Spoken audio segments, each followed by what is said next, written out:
What's going on here? You bought some boarding passes. I have. Well, I'm just going to give you... I know you're all way too young, but in the olden days, you used to have an airline ticket. Still love it. Piece of paper, look at that. And they tear out the coupons and everything else. And then you got your passport. Yeah. OK.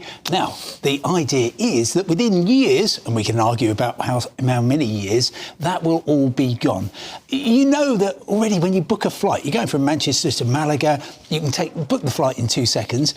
But then, that's only the start. You've then, later on, got to check in. So you book a flight, basically saying, I'd like to travel, and then they say later on, oh, do you want to travel? And so you'll now get something called a journey pass. And when your passport and your phone finally get integrated, so you've got a proper digital passport, then it will say, oh, that's Bev, yeah. And you'll be walking into an airport, you won't need to do anything. Facial recognition now so good that, for instance, I've got identical twin sisters and it can tell them apart. And actually, it's really only the family who can do that. So facial recognition is very good, all merges together and you just breeze through and you get to the gate and they say, oh, Bev, welcome on board.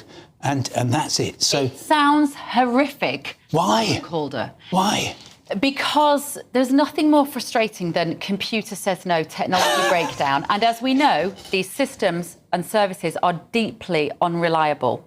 Yeah. Even on a very basic level, if you can't pay your parking because the app is not functioning or whatever it is, there's not a human being to talk to. Yep. I've travelled recently with my other half. We went to Morocco. And of course, you get to the check-in and we hadn't done the check-in online. Yeah. We deliberately didn't do it because I quite like to sometimes... Well, I like to talk to people. I know that's old-fashioned. We've noticed. I quite like having a chat with the person of course, when you're checking in. And actually, sometimes I have done the check-in. I don't like going to those machines where I have to weigh my own bag. Why am I doing someone else's job when I'm not getting paid for it? I don't want to decide where I'm going to sit. I want someone to do all of that for me. In this era, this brave new world of digitisation, I just see stress, inconvenience, and a system that when it goes wrong, goes horribly wrong and you can't talk to a human being. Yeah, I know.